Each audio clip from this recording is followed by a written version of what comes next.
Hello dear, welcome to Vijendra Kshatriya channel. ಈ ವಿಡಿಯೋದಲ್ಲಿ question ಟ್ಯಾಗ್ಗಳ ಬಗ್ಗೆ ವಿವರಣೆ ಇದೆ. ನೋಡಿ, ಕಲಿಕೆ ಅನ್ನೋದು ಹೆಂಗಿರುತ್ತೆ. ಮೊದಲು ಕ್ಲಾಸಲ್ಲಿ ಕಲಿಸ್ತಾರೆ. ಈಗ ನೀವು ಕ್ಲಾಸ್ ರೂಮ್ನಲ್ಲಿ ಕಲ್ತಿದ್ರೆ, ಒಂದು ವೇಳೆ ನೀವು ಈ ವಿಡಿಯೋನೇ ಮೊದಲೇ ನೋಡ್ತಾ ಇದ್ದೀರಿ, ಇದರ ಪಾರ್ಟ್ 1 ಏನಿದೆ ಟೆಸ್ಟಿಂಗ್ ವಿಡಿಯೋನ ನೀವು ನೋಡಿಲ್ಲ ಅಂತಂದರೆ ವಿಡಿಯೋ 1ಗೆ ಹೋಗಿ ಅಲ್ಲಿ ನಿಮ್ಮನ್ನು ನೀವು ಟೆಸ್ಟ್ ಮಾಡ್ಕೊಳ್ಳಿ. ಕೆಲವು ಪಾಯಿಂಟ್ಸ್ ನೆನಪಿರ್ಬೋದು, ಕೆಲವು ಪಾಯಿಂಟ್ಸ್ ನೆನಪಿರಲಿಕ್ಕಿಲ್ಲ. ಆಮೇಲೆ ಈ ವಿಡಿಯೋಗೆ ಬನ್ನಿ, ಇಲ್ಲಿ ಎಕ್ಸ್ಪ್ಲನೇಷನ್ ಇರುತ್ತೆ. ಇಲ್ಲಿ ಬ್ಲ್ಯಾಕ್ ಸ್ಟ್ರಿಪ್ ಕಾಣುತ್ತೆ ನೋಡಿ, ಅದರ ಮೇಲೆ ಒತ್ತಿ. ಅಲ್ಲಿ ಅದರ ಲಿಂಕ್ ಸಿಗುತ್ತೆ ನಿಮಗೆ. ಆ ವಿಡಿಯೋನ ಒಂದು ಸಾರಿ ನೋಡಿ.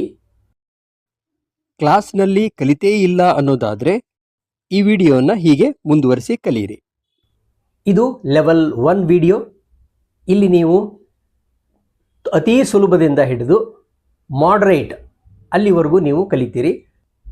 ಓಕೆ, ಈಗ ಹೇಳ್ತಾ ಹೋಗ್ತೀನಿ, ಚೆನ್ನಾಗಿ ಕೇಳ್ತಾ ಹೋಗಿ, ಕೊನೆಯವರೆಗೂ ನೋಡಿ.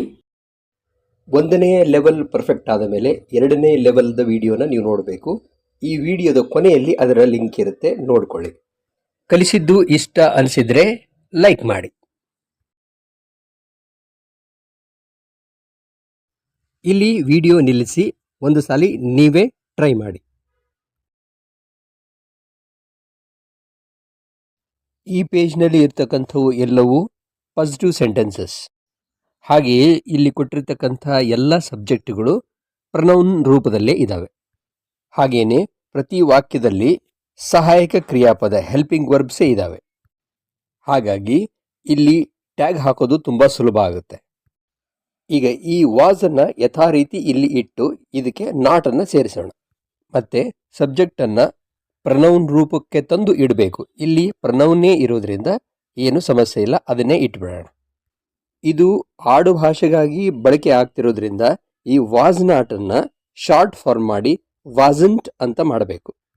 ಆದ್ದರಿಂದ ಟ್ಯಾಗ್ ವಾಸಂಟ್ ಹೀ ಆಗತ್ತೆ. 2ನೇ ವಾಕ್ಯದಲ್ಲಿ ವಿಲ್ ಇದ್ದಿದ್ದನ್ನು ವಿಲ್ ನಾಟ್ ಮಾಡಬೇಕು. ಶಾರ್ಟ್ ಫಾರ್ಮ್ ಆಗಿ ವೋಂಟ್ ಅಂತ ಮಾಡ್ತೀವಿ. ಶೀಯನ್ನು ಆ್ಯಸ್ ಇಟ್ ಈಸ್ ಇಟ್ಬಿಡಬೇಕು.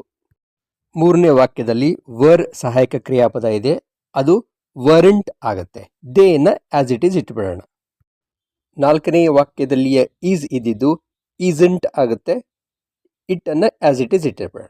4ನೇ ವಾಕ್ಯದಲ್ಲಿ ಕ್ಯಾನ್ ಇರೋದು ಕಾಂಟ್ ಆಗುತ್ತೆ. ವಿನ ಆ್ಯಸ್ ಇಟ್ ಈಸ್ ಇಟ್ಬಿಡೋಣ. ಇಲ್ಲಿ ವಿಡಿಯೋ ನಿಲ್ಲಿಸಿ ಒಂದು ಸಾರಿ ಮತ್ತೊಮ್ಮೆ ಎಲ್ಲವನ್ನೂ ನೋಡ್ಕೊಳ್ಳಿ. ಈ ಪುಟದಲ್ಲಿ ಕೂಡ ಸಬ್ಜೆಕ್ಟ್ಸ್ ಎಲ್ಲವೂ ಪ್ರನೌನ್ ರೂಪದಲ್ಲೇ ಇದ್ದಾವೆ ಮತ್ತು ಸಹಾಯಕ ಕ್ರಿಯಾಪದಗಳೇ ಇದ್ದಾವೆ. ಮತ್ತು ಎಲ್ಲ ಸ್ಟೇಟ್ಮೆಂಟ್ಸ್ ಇಲ್ಲಿ ಏನು ಕಾಣ್ತಾ ಇದ್ದಾವೆ ಇವೆಲ್ಲವೂ ಪಾಸಿಟಿವ್ ಆಗೇ ಇದ್ದಾವೆ. ಆದ್ದರಿಂದ ಅವುಗಳನ್ನು ನೆಗೆಟಿವ್ ರೂಪಕ್ಕೆ ತಗೊಂಡು ಹೋಗಿ ಟ್ಯಾಗ್ನಲ್ಲಿ ಹಾಕಬೇಕು. ಈಗ ಇಲ್ಲಿ ವಿಡಿಯೋ ನಿಲ್ಲಿಸಿ ನೀವೇ ಟ್ರೈ ಮಾಡಿ, ಬರುತ್ತೆ, ಡೆಫಿನೆಟ್ಲಿ ಬರುತ್ತೆ.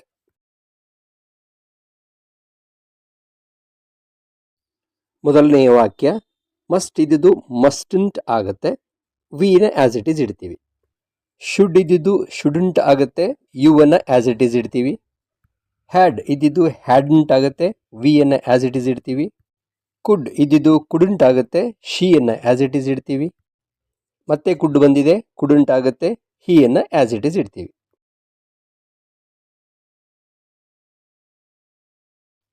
ಈಗ ಈ ಪುಟದಲ್ಲಿ ಎಲ್ಲ ವಾಕ್ಯಗಳು ನೆಗೆಟಿವ್ನಲ್ಲಿ ಇದ್ದಾವೆ. ನೋಡಿ, ಇಲ್ಲಿ ಸಹಾಯಕ ಕ್ರಿಯಾಪದಗಳು ಡಸಂಟ್, ವೋಂಟ್, ಶ್ಯಾಂಟ್, ವೋಂಟ್ ಮತ್ತು ಈಸ್ ನಾಟ್, ಅಂದರೆ ಇದು ಈಸಂಟ್ ಇದ್ದ ಹಾಗೆ. ಇವುಗಳನ್ನು ಟ್ಯಾಗ್ನಲ್ಲಿ ಹಾಕುವಾಗ ನಾಟ್ ಪೋರ್ಷನನ್ನು ತೆಗಿಬೇಕು. ಈಗ ಡಸಂಟ್ ಇದೆಯಲ್ಲ, ಇದು ಬರೀ ಡಸ್ ಆಗುತ್ತೆ. ವೋಂಟ್ ಇದೆಯಲ್ಲ, ಇದು ಬರೀ ವಿಲ್ ಆಗತ್ತೆ. ಶ್ಯಾಂಟ್ ಇದ್ದಿದ್ದು ಶಾಲ್ ಆಗುತ್ತೆ. ವೋಂಟ್ ಇದ್ದಿದ್ದು ವಿಲ್ ಆಗುತ್ತೆ. ಈಸ್ ನಾಟ್ ಇದ್ದಿದ್ದು ಬರೀ ಈಸ್ ಆಗುತ್ತೆ. ಈಗ ಇನ್ನೊಂದು ಬಹುಮುಖ್ಯವಾಗಿದ್ದೇನೆಂದರೆ, ಸಬ್ಜೆಕ್ಟ್ ಅಂದರೆ ಕರ್ತೃ ನಾಮಪದ ಆಗಿತ್ತು ಅಂತಂದರೆ, ನೇಮ್ ಆಗಿತ್ತಂದರೆ, ನೌನ್ ಫಾರ್ಮ್ನಲ್ಲಿತ್ತಂದರೆ ಅದರ ಪ್ರನೌನ್ ರೂಪವನ್ನು ಬರೀಬೇಕು. ಇಲ್ಲಿ ಅರುಣ್ ಅಂತ ಇದೆ, ಅವನು ಹುಡುಗ, ಅದಕ್ಕೋಸ್ಕರ ಅವನು ಅಂತ ಮಾಡಬೇಕು. ಅದಕ್ಕೋಸ್ಕರ ಟ್ಯಾಗ್ನಲ್ಲಿ ಹೀ ಆಗತ್ತೆ. ಡಸ್ ಹೀ. ಎರಡನೇದು ದೀಸ್ ಚಿಲ್ಡ್ರನ್ ಅಂತ ಇದೆ, ಈ ಮಕ್ಕಳು. ಇಲ್ಲಿ ದೀಸ್ ಅನ್ನೋದು ಪ್ರನೌನ್ ಆದರೂ ಕೂಡ ಕಂಪ್ಲೀಟ್ ಇಲ್ಲ ಅದು. ಅದಕ್ಕೋಸ್ಕರ ದೀಸ್ ಚಿಲ್ಡ್ರನ್, ಈ ಮಕ್ಕಳು ಅಂದರೆ ಅವರು ಅಂತ ಹೇಳಬೇಕಾಗತ್ತೆ. ಅವರು ಅಂದರೆ ದೇ, ಅದಕ್ಕೆ ಟ್ಯಾಗ್ ವಿಲ್ ದೇ ಅಂತ ಆಗುತ್ತೆ. ಮೂರನೇದರಲ್ಲಿ ವಿ, ಇದು ಆಲ್ರೆಡಿ ಪ್ರನೌನ್ ಆಗಿರೋದ್ರಿಂದ ಇದನ್ನು ಹಾಗೆ ಇಡೋಣ. ನಾಲ್ಕನೇ ಎಕ್ಸಾಂಪಲ್ನಲ್ಲಿ ದಿಸ್ ವೋಂಟ್ ವರ್ಕ್ ಅಂತಿದೆ. ದಿಸ್ ಅಂದರೆ ಇದು, ದಿಸ್ ಐಡಿಯಾ, ದಿಸ್ ಟ್ರಿಕ್ ಈ ಥರ ಇರಬಹುದು. ಅದಕ್ಕೆ ನಾವು ಇದು ಅನ್ಬೇಕಾಗತ್ತೆ. ಇದು ಅನ್ಲಿಕ್ಕೆ ಇಟ್. ಅದೇ ತರಹ ದಿಸ್ ಟಾಸ್ಕ್ ಅನ್ನೋದಕ್ಕೆ ಇಟ್ ಅಂತಾನೆ ಬಳಸ್ತೀವಿ.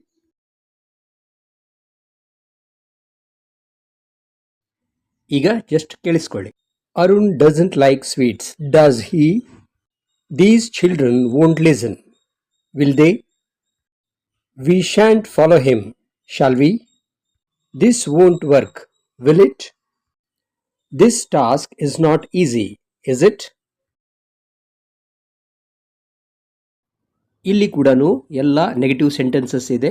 ಅದಕ್ಕೋಸ್ಕರ ಪಾಸಿಟಿವ್ ಟ್ಯಾಗ್ ಬರುತ್ತೆ. ಆದರೆ ಸಬ್ಜೆಕ್ಟ್ಗಳಲ್ಲಿ ಯಾವುದು ಪ್ರನೌನ್ ರೂಪದಲ್ಲಿ ಇಲ್ಲ, ಅವುಗಳನ್ನು ಬದಲು ಮಾಡಬೇಕು. ಅದನ್ನು ನೋಡ್ಕೊಳ್ಳಿ. ವಿಡಿಯೋನ ನಿಲ್ಲಿಸಿ ನೀವು ಒಂದು ಸಲ ಟ್ರೈ ಮಾಡಿ. ಮೊದಲೇದರಲ್ಲಿ ಹ್ಯಾಡ್ ನಾಟ್ ಅಂತ ಇದೆ, ನಾಟನ್ನು ತೆಗೆದುಬಿಡಿ, ಓನ್ಲಿ ಹ್ಯಾಡನ್ನು ಇಡಿ. ಅಜಯ್ ಒಬ್ಬ ಹುಡುಗ ಆಗಿರೋದ್ರಿಂದ ಹಿ. ಎರಡನೇದು ಡಿಡೆಂಟನ್ನು ಪಾಸಿಟಿವ್ ಮಾಡಿದರೆ ಡಿಡ್ ಆಗುತ್ತೆ. ಅನು ಅನ್ನೋದು ಹುಡುಗಿಯಾಗಿರೋದ್ರಿಂದ ಶಿ. ಮೂರನೇದು ಆರ್ ನಾಟ್ ಅಂತ ಇದೆ, ಇದನ್ನು ಆರ್ ಹಾಗೆ ಇಡಿ. ಪೀಪಲ್ ಜನರು, ಅದಕ್ಕೆ ಅವರು ಅಂತ ಹೇಳಬೇಕಾಗತ್ತೆ, ದೇ. ನಾಲ್ಕನೇದಲ್ಲಿ ಇರುವ ವೋಂಟ್ ವಿಲ್ ಆಗುತ್ತೆ. ದಿಸ್ ಐಡಿಯಾ ಇದ್ದಿದ್ದು ಇಟ್ ಆಗುತ್ತೆ. ಕೊನೆಯದರಲ್ಲಿ ಬರೀ ನೋ ಅಷ್ಟೇ ಅಲ್ಲ, ಗಾಟನ್ನು ತೆಗಿಬೇಕಾಗತ್ತೆ. ಯಾಕಂದರೆ ಶಾರ್ಟ್ ಆಗಿ ಬರಿಬೇಕಲ್ಲ, ಅದಕ್ಕೆ ಬರೀ ಹ್ಯಾಸ್. ಹಿಸ್ ಪ್ರಾಮಿಸ್ ಅನ್ನೋದು ಇಟ್ ಆಗುತ್ತೆ. Ajay had not come here. Had he? Anu didn't win. Did she? People are not happy. Are they? This idea won't work. Will it? His promise has got no value. Has it? ಈಗ ನಿಮಗೆ idea ಬಂದಿರೋದ್ರಿಂದ ಈ ಪೇಜನ್ನು ಇಲ್ಲಿಗೆ stop ಮಾಡಿ, video stop ಮಾಡಿ, ನೀವು try ಮಾಡಿ. Doesn't ಇದ್ದಿದ್ದು ಡಸ್ ಆಗುತ್ತೆ. ಮೈ ಆಂಟ್ ಅನ್ನೋದಕ್ಕೆ ಅವಳು ಅಂತ ಹೇಳಬೇಕು, ಅದಕ್ಕೆ ಶಿ. ವರಂಟ್ ಇದ್ದಿದ್ದು ವರ್ ಆಗುತ್ತೆ. ಬಾಲು ಆ್ಯಂಡ್ ಅನು ಅನ್ನೋದು ಇಬ್ಬರಾಯಿತು, ಅದಕ್ಕೋಸ್ಕರ ಅವರು ಅಂತ ಹೇಳಬೇಕು, ದೇ. ಡೋಂಟ್ ಇದ್ದಿದ್ದು ಡೂ ಆಗುತ್ತೆ. ಮೈ ಫ್ರೆಂಡ್ಸ್ ಅಂದಿದ್ದು ದೇ ಅಂತ ಆಗುತ್ತೆ. ಈ ಡಿಡ್ಂಟ್ ಇರೋದು ಡಿಡ್ ಆಗಬೇಕು. ಇಲ್ಲಿ ಸಬ್ಜೆಕ್ಟ್ ಇರಾನ್ ಅಂತ ಇದೆ. ಬಹಳಷ್ಟು ದೇಶಗಳನ್ನು ತಾಯ್ನಾಡು ಅಂತ ನಾವು ಟ್ರೀಟ್ ಮಾಡ್ತಿರೋದ್ರಿಂದ ಇರಾನ್ ಅಥವಾ ಇಂಡಿಯಾ ಇವುಗಳಿಗೆ ಶಿಯನ್ನು ಉಪಯೋಗ ಮಾಡ್ತೀವಿ. ಇಲ್ಲಿ ಮಸ್ಟ್ ನಾಟ್ ಇದ್ದಿದ್ದು ಮಸ್ಟ್ ಆಗುತ್ತೆ. ಪೀಪಲ್ ಇದ್ದಿದ್ದು ದೇ ಆಗುತ್ತೆ.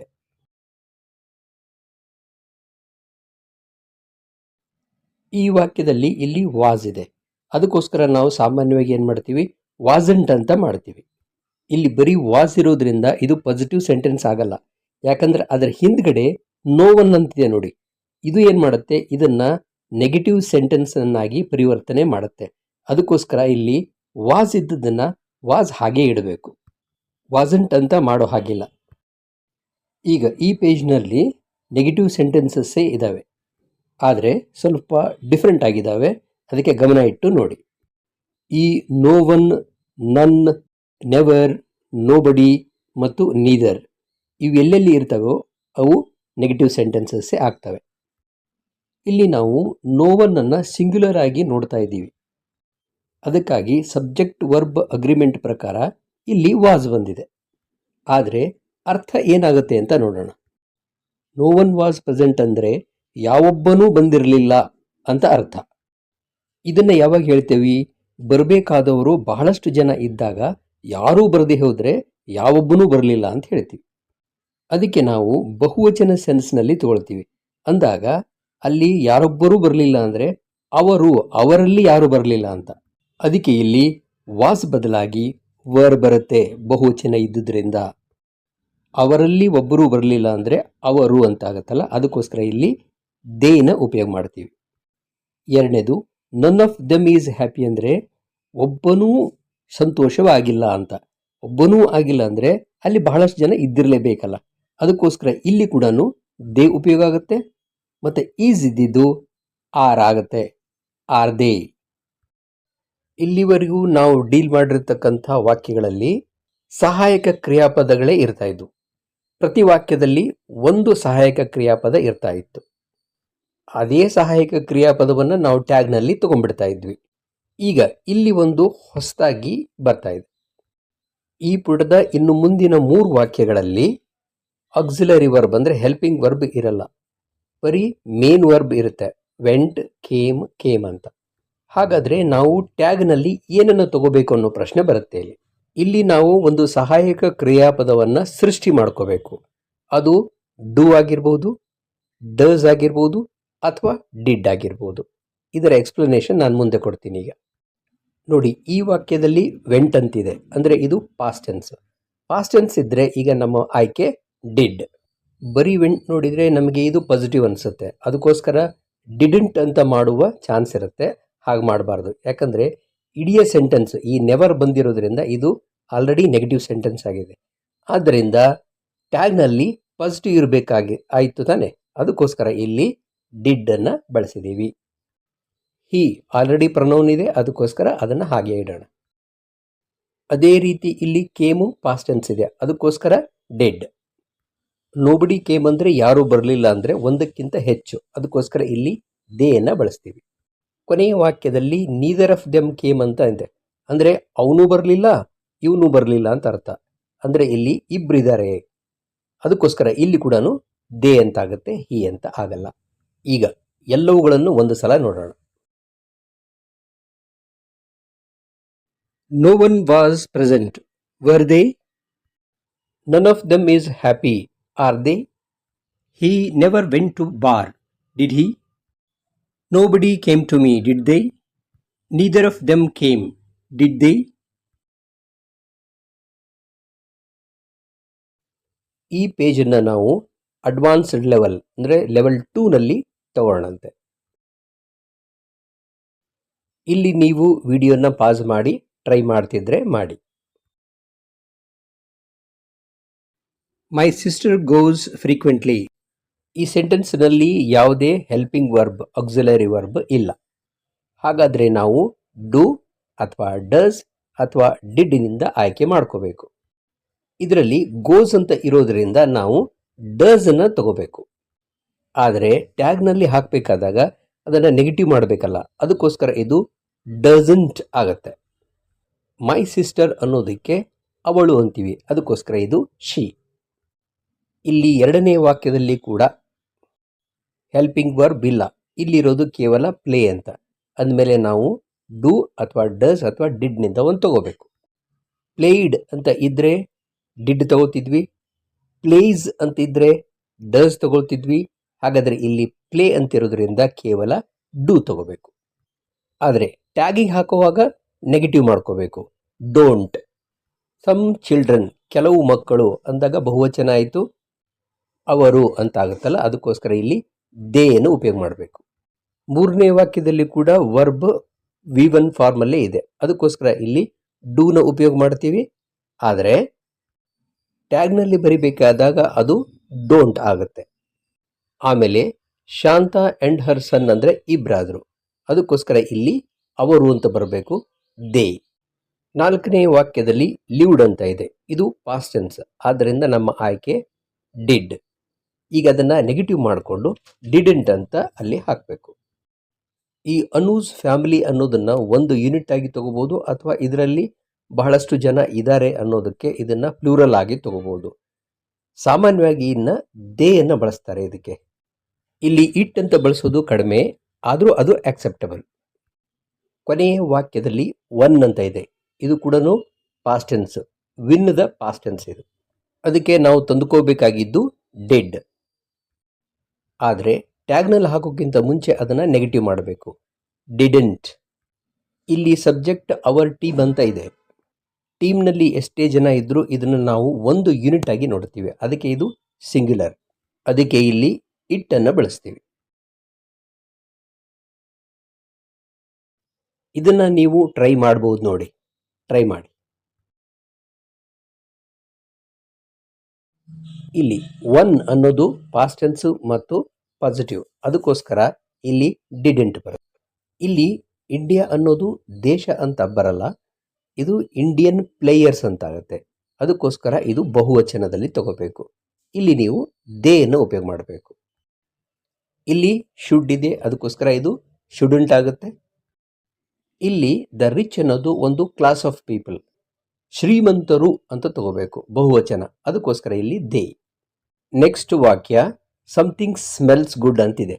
ಸಮಥಿಂಗ್ ಅಂದರೆ ಏನೋ ಒಂದು, ಸ್ಮೆಲ್ಸ್ ಅಂದರೆ ವಾಸನೆ ಬರುತ್ತದೆ. ಸ್ಮೆಲ್ಸ್ ಇರೋದ್ರಿಂದ ಇಲ್ಲಿ ಡಸ್ ಅನ್ನು ತಗೋಬೇಕಾಗತ್ತೆ. ಇಲ್ಲಿ ಇದು ಪಾಸಿಟಿವ್ ಆಗಿರೋದ್ರಿಂದ ಟ್ಯಾಗ್ನಲ್ಲಿ ನೆಗೆಟಿವ್ ಆಗಬೇಕು, ಅದಕ್ಕೆ ಇಲ್ಲಿ ಡಸಂಟ್ ಇಟ್ ಅಂತ ಆಗುತ್ತೆ.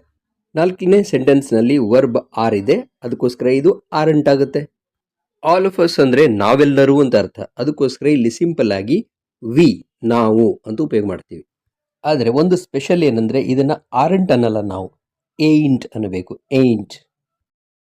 ಕೊನೆಯ ವಾಕ್ಯದಲ್ಲಿ ವರ್ಬ್ ಮೇಕ್ ಅಂತ ಇದೆ, ಇದು V1 ಫಾರ್ಮ್, ಅದಕ್ಕೋಸ್ಕರ ಡೂ ನಮ್ಮ ಆಯ್ಕೆ, ಆದರೆ ಟ್ಯಾಗಿಗೆ ಹಾಕಬೇಕಾದಾಗ ಡೋಂಟ್.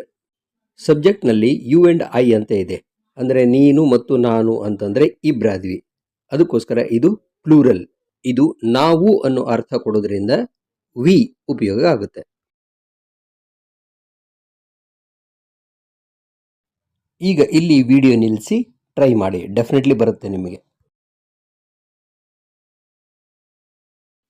ಈಗ ನಾನು ಬಿಟ್ಟ ಸ್ಥಳದಲ್ಲಿ ಏನೇನು ಬರಬೇಕು ಅಂತ ಮೊದಲೇ ಹೇಳಿಬಿಡ್ತೀನಿ, ನೀವು ಚೆಕ್ ಮಾಡಿಕೊಂಡು ಆಮೇಲೆ ಇದಕ್ಕೆ ನಾನು ಎಕ್ಸ್ಪ್ಲನೇಷನ್ ಕೊಡ್ತೀನಿ. This is your pen, isn't it? Those are old books, ain't they?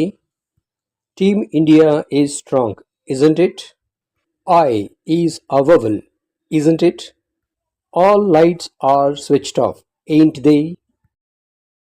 ಈ ವಾಕ್ಯಗಳಲ್ಲಿ ಇಲ್ಲ ಈಸ್ ಇದೆ, ಇಲ್ಲ ಆರ್ ಇದೆ, ಅದಕ್ಕೋಸ್ಕರ ಅದರ ನೆಗೆಟಿವ್ ಮಾಡಿ ಮೊದಲು ಇಟ್ಟಿದ್ದೀವಿ, ಇದರಲ್ಲಿ ಯಾವುದೂ ಡೌಟ್ ಇರಬಾರದು.